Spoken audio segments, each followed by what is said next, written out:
Grabe, no? Ang ganda ng turo talaga ni Kuya Jomar kanina, di ba?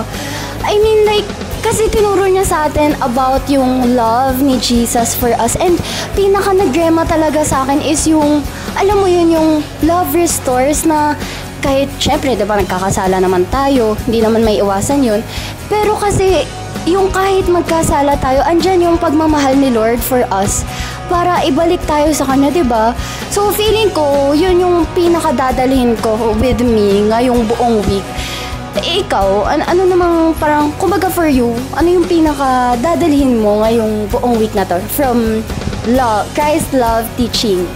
Christ love teaching is yung sa family, classmates, and yung sa mga friends ko na and sharing the words of God and matutong magpatawad, of course.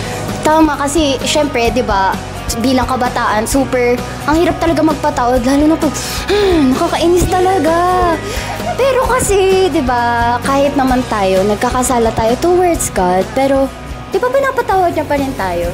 So, yun ang importante. Kaya, KKBs, if you are watching this, come with us every Sunday, lalo na ngayong month of February.